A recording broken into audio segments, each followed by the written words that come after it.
একটা কথা কি জানো তো, ভুলে যেতে আমিও পারতাম যদি আমিও তোমার মতো মিথ্যা ভালোবাসার অভিনয় করতে পারতাম। একদিন আসবে তোমাকে বারবার বিরক্ত করার জন্য এই মানুষটা আর থাকবে না। এক সময় মনে করতাম কাউকে ভুলে যাওয়াটা খুব কঠিন, কিন্তু আজ বাস্তবতার সামনে দাঁড়িয়ে বলছি ভুলে যাওয়া নয়, একজন মানুষকে চিনতে পারাটাই বড় বিষয়। হারিয়ে যাওয়া সূর্যকে 12 ঘন্টা পর ফিরে পাওয়া গেলেও হারিয়ে যাওয়া বিশ্বাস আর হারিয়ে যাওয়া স্বপ্নগুলোকে কখনোই আর ফিরে পাওয়া যায় না। কষ্ট পেলে কি ভালোবাসা হারিয়ে যায়? কখনোই না। যে ভালোবাসতে জানে সে হাজার কষ্টের মাঝেও ভালোবাসতে পারে।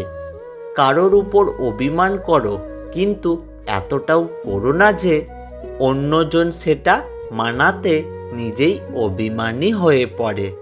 পাতা ঝরার আগে পাতা রং বদলায়, আর মানুষ বদলানোর আগে মানুষের কথা বলার ধরন বদলায়। ছোটবেলায় কষ্ট পেলে জোরে জোরে কাঁদতাম যাতে সবাই শুনতে পায়, আর এখন কষ্ট পেলে লুকিয়ে কাঁদি যাতে কেউ না শুনতে পায়। তৃষ্ণা পেলে যেমন জলের মূল্য বোঝা যায়, ঠিক তেমনই জীবনে একা থাকলে আপনজনের মূল্য বোঝা যায়। একটা কথা কি জানো তো, কেউ আমাকে ভালো না বাসলেও কষ্ট আমাকে ঠিকই ভালোবাসে। মানুষকে চোখের দেখায় চেনা যায় না, সময়ের সাথে সবার আসল রূপ ঠিক বেরিয়ে আসে।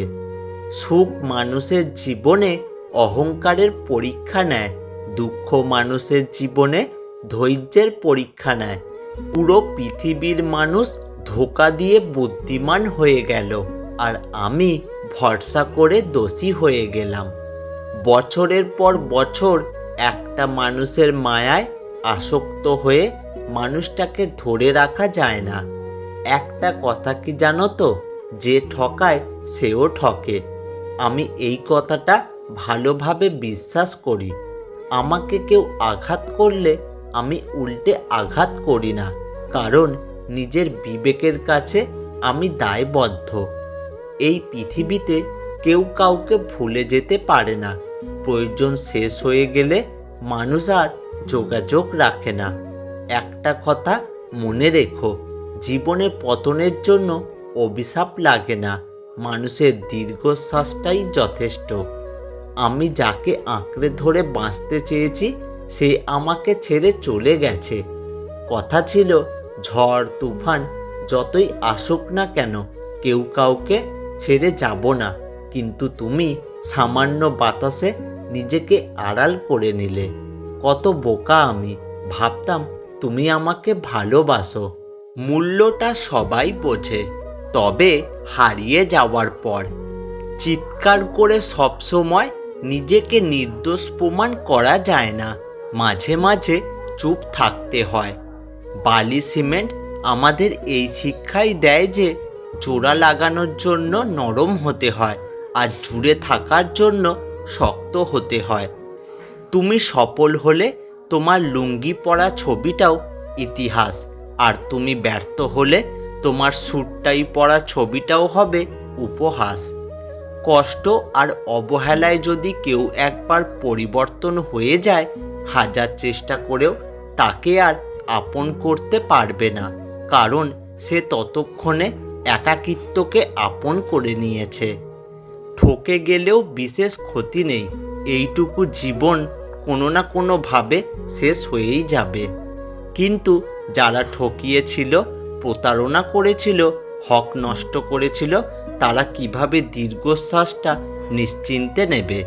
ঠকিয়ে যারা ভাবছে জিতে গেল, তারা বোকার স্বর্গে বাস করছে। বর্তমানে টাকা হচ্ছে মেরুদণ্ড, শিক্ষা হচ্ছে কারাদণ্ড, আর সত্য কথা মানুষের মৃত্যুদণ্ড। যে বিষয়ে চিন্তা করে দুঃখের এবং অশান্তির উৎপত্তি হয়, সেই বিষয় নিয়ে দ্বিতীয়বার চিন্তা করো না, সেটাকে বিষ ভেবে ত্যাগ করো। সেটাই তোমার মনের ও জীবনের পক্ষে কল্যাণকর হবে। জীবন হচ্ছে সাইকেল চালানোর মতো একটা ব্যাপার। পড়ে যেতে না চাইলে তোমাকে চলতেই হবে। জীবন তখনই কঠিন হয় যখন বাঁচতে ইচ্ছে করে না, তবুও বাঁচতে হয়। কষ্টে থাকা মানুষগুলো সবসময় একটু বেশি হাসি খুশি থাকে কষ্টগুলো লুকানোর জন্য। মায়া আর ইগো, কেউ মায়ায় পড়ে সমস্ত ইগো ভুলে যায়, আর কেউ ইগোর কারণে সমস্ত মায়া ভুলে থাকে। অসৎ শিক্ষিত লোক থেকে সৎ মূর্খ লোক ভালো। সততার জন্য প্রাতিষ্ঠানিক শিক্ষার থেকে পারিবারিক শিক্ষা বেশি জরুরি। মানুষ যেমন হবে রাষ্ট্রও ঠিক তেমনই হবে, কেননা মানুষের চরিত্র দ্বারাই রাষ্ট্র গড়ে ওঠে। নতুন করে আবার শুরু করতে ভয় পেও না। এবার তুমি ক্ষতের মাঝে শুরু করবে না, এবার তোমার যাত্রা অভিজ্ঞতার মাঝে। প্রতিনিয়ত ভেঙে পড়া মানুষগুলো জানে কারোর অবহেলা উপেক্ষা করে উঠে দাঁড়ানো কতটা কষ্টের। মানুষের খারাপ সময় সারা জীবন থাকে না, কিন্তু খারাপ সময়ে যারা খারাপ ব্যবহার করে তাদের সারা জীবন মনে রেখে দেওয়া যায়। ভালো সময় একটা ভালো স্মৃতি রেখে যায়, আর খারাপ সময় একটা ভালো শিক্ষা দিয়ে যায়। অপেক্ষা আর উপেক্ষা এই দুইটা সহ্য করতে না পারলে তুমি কাঁদবেই। অভ্যাস করে তোলো, অভ্যাস পরিবর্তনশীল, মানুষ নয়। জীবনের দুঃখগুলো পলিথিনের মতো, পুঁতে দিলেও সহজে তা পচতে চায় না। কাউকে টাকা ধার দেবেন, কিন্তু ভেবেচিন্তে, কারণ টাকা ফেরত নেওয়ার সময় আপনাকে ভিখারির মতো চাইতে থাকতে হবে, আর যে নিয়েছে সে মালিকের মতো তারিখের পর তারিখ দিতে থাকবে। কথাটা তিক্ত হলেও এটাই সত্যি। যে স্বামী পরিবারের সদস্যদের সামনে স্ত্রীকে অপমানজনক কথা শোনায়, সে স্বামীর প্রতি স্ত্রীর মনে কোনো ভালোবাসা থাকে না। ইচ্ছাকৃতভাবে কেউ থাকতে না চাইলে আপনি যতই জোর করে রাখার চেষ্টা করেন না কেন, সব চেষ্টাই বৃথা হবে। অন্য কারোর হাতে তোমার সুখের দায়িত্ব দিও না, কারণ সে হারিয়ে গেলে সুখকেও আর খুঁজে পাবেন না। অল্প আঘাতে মানুষ সাময়িক ভেঙে পড়ে, অভিমান করে, অপেক্ষা করে, ফিরে আসতে চায়, কিন্তু যখন আঘাত তীব্র হয় তখন মানুষ আর ফিরতে চায় না। অপেক্ষা না করে একা পথ চলাকেই মেনে নেয়। দূর থেকে কাউকে হাসি খুশি দেখলে আমরা ধারণা করি যে মানুষটা অনেক সুখী। প্রকৃতপক্ষে হাসি খুশি থাকা মানুষগুলোর ভিতরটাই সবচেয়ে বেশি ভাঙাচোরা থাকে।